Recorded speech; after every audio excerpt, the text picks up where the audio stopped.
Hello guys, and welcome again to my preview series where I'm going to try and predict successfully or unsuccessfully the Premier League games that are going to be taking place this weekend. So this weekend I'm going to try and do something a little different. I'm going to be less analytical and more vibes. I think I'm going to try and take this approach and see how that works. But we are going to go ahead and get started and look at some of the games this weekend. Before you do that, if you're new to the channel, you know what to do. Hit that like button and that subscribe button to let YouTube and everybody else know that you are enjoying this content. We are going to go ahead and get started with a London derby, which is going to see Crystal Palace hosting Tottenham. Now, a lot of people have been trying to see whether Tottenham are title contenders, whether they're top four contenders, or whether they are going to just fall off and probably end up as they did last season. I am going to be in the camp of the fact that I think Tottenham have been playing well and they deserve to be where they are. Now, my hope would be that they will falter. I am an Arsenal fan. But in the interest of football, it is good and refreshing to see what Ange Postecoglou has done with his Tottenham team so far. In this game, I am going to predict them to win 1-0 away to Crystal Palace.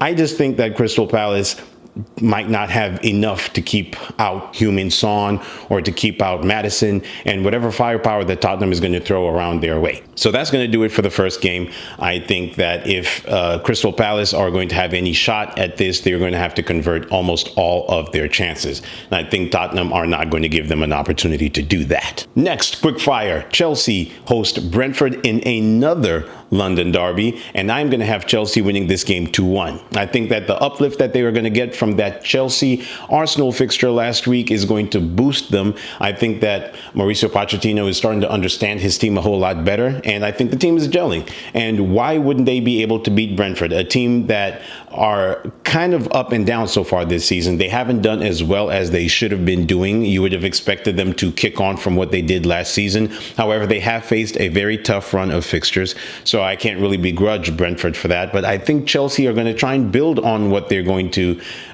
do for the rest of this season. Now, I initially toyed with a 2-2 draw because I think Brentford are able to do that, but Chelsea is kind of unpredictable right now. They played well against Arsenal. They did very well before the international break, but anything can happen. I am going to give them the benefit of the doubt, kind of like I have for pretty much most of this season, and I'm going to have them winning this game 2-1. And then a team that is very dear to me is Arsenal, and they are going to be hosting Sheffield United. Now, they sprung a surprise last week when they didn't play very well against Chelsea, especially since they had been buoyed by that game against Manchester City a couple of weeks ago.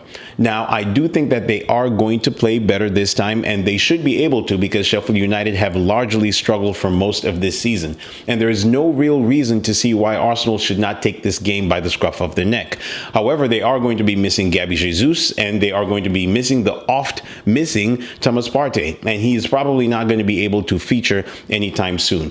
I don't think that's going to break them their stride because Declan Rice has been playing very well. Jorginho has been doing well in midfield. And every once in a while, you know, you're going to have some people from the bench, such as Havertz and Fabio Vieira, who are likely going to contribute positively. As far as Sheffield United, they have a ton of injuries, and it's just so hard to envisage them causing Arsenal too many problems. A lot of their players are on missing a game, or they're quite possibly injured, and it's going to hurt them. And I just don't see them doing too much to make Arsenal worry in this game. So the prediction that I have is going to be 3-0. I won't be surprised if it's more, simply because Arsenal are just very strong. Football has a very weird way of throwing curveballs, and so maybe Sheffield United might go there and try to defend very deep and maybe make Arsenal work for this victory.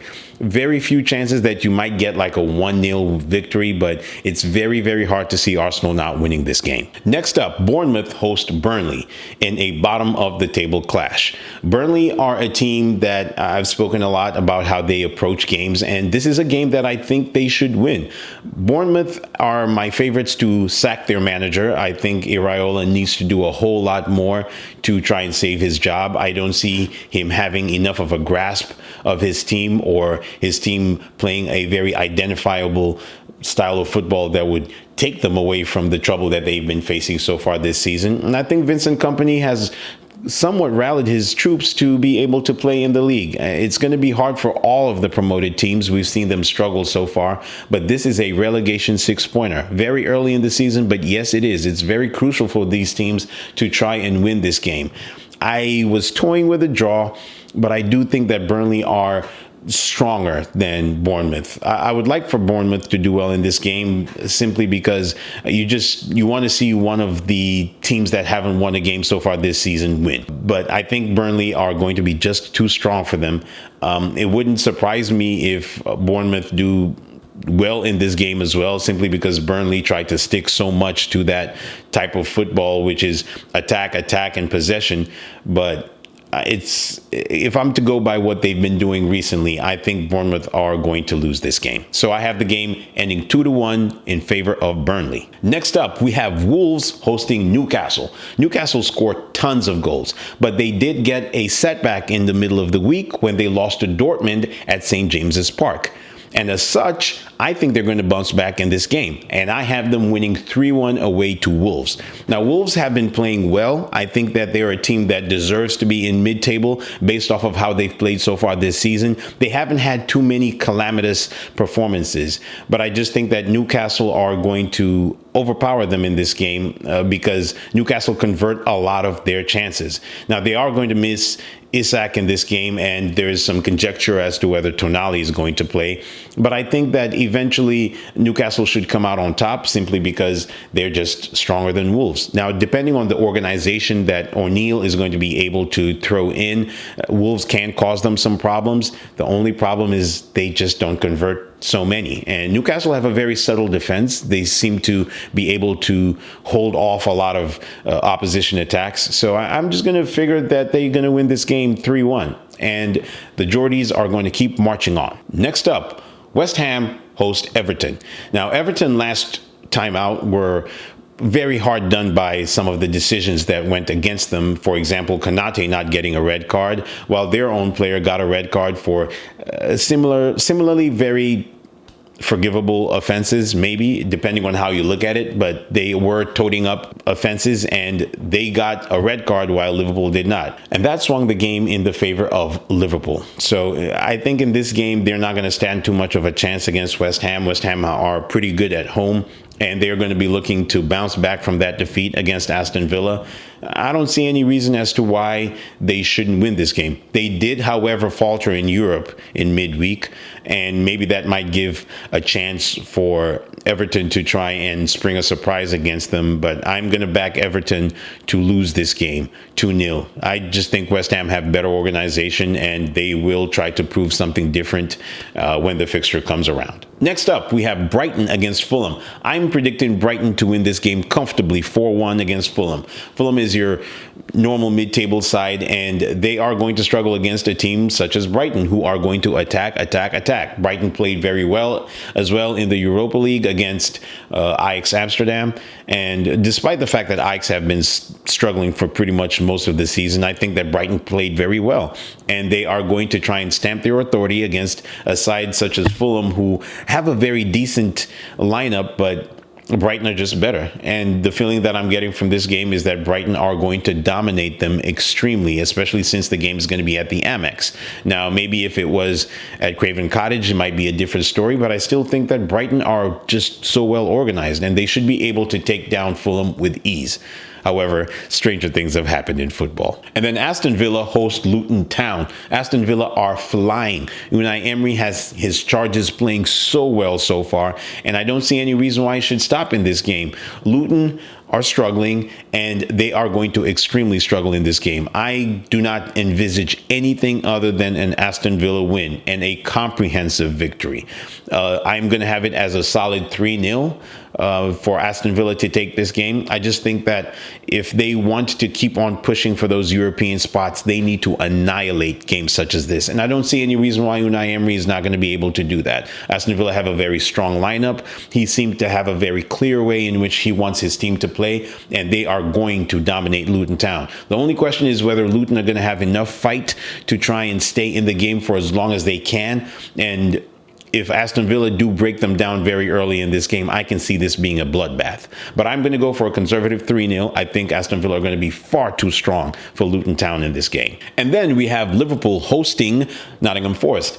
I was initially going to go for a 2-0 victory for Liverpool, but I'm going to go for 2-1. I think that Nottingham Forest are going to give them a run for their money, but Anfield just has this pull that makes it very hard for opposition teams to win, regardless of how much they try to make it hard for Liverpool. And Nottingham Forest are going to defend with their lives in this game. And the one fear that Liverpool should have is that Nottingham Forest are extremely good at counterattacking. But I do think that they're eventually going to prevail simply because Liverpool just have this way of starting very slow and just building up their strength as the game goes on. Match bets for Salah or Szoboszlai to take this game by the scruff of the neck and put it away from Nottingham Forest's clutches. But I do think that they will get a very tough game simply because Nottingham Forest defend very well. And depending on how well they counterattack, we might be able to see them go ahead. And we do know that Liverpool are very strong in the second half. So this should make for a very interesting game come Sunday. And then finally, the marquee game of this week will be Manchester United hosting their cross-city rivals Manchester City in what should be an explosive game. This week has been a very somber week for Manchester United, losing not only a British legend in Sir Bobby Charlton, but in also the strength of their comebacks so far in their most recent performances, not to mention that crucial save from Andre Onana towards the end of the game, which was the last kick of the game, as well as Harry Maguire just coming up trumps and scoring a very important goal in a very important game to keep their hopes of qualifying from their Champions League group alive. I don't think this is going to be an easy game for Manchester United in the least bit.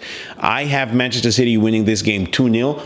I don't think it's going to be comfortable for Manchester City. I just think that whenever Manchester City need to win games, especially when it comes to the Manchester Derby, they always seem to prevail. And this is one of those games because Manchester City have not been playing very well recently. They have struggled to beat a lot of their oppositions lately. They struggled somewhat to beat Young Boys. They lost to Arsenal. They also lost to Wolves. And they struggled to beat Leipzig, although they managed to do it in the end. I think that Manchester United are going to probably try and hold their attack. I don't think they're going to go gung-ho. They shouldn't against Manchester City. I just think that Man City, when they have the eye of the tiger, they are able to take these kind of games far away from their opposition. And even if the game is at Old Trafford, the only way I can see Manchester United getting at Manchester City is making this a positively emotional game, because we know that there's going to be a minute's applause for all the teams for the late Sir Bobby Charlton, and it's very fitting for a British and world football legend, one who passed away last week. But that's all I got for the fixtures this week, guys. Let me know what you think in the comments down below. Do you think Manchester City are going to falter against Man United? It is going to be my hope, of course. Do you think that Sheffield United might spring a surprise on Arsenal? And can Chelsea keep up their recent good form? Let me know what you guys think. It's been your boy Izzy. Peace.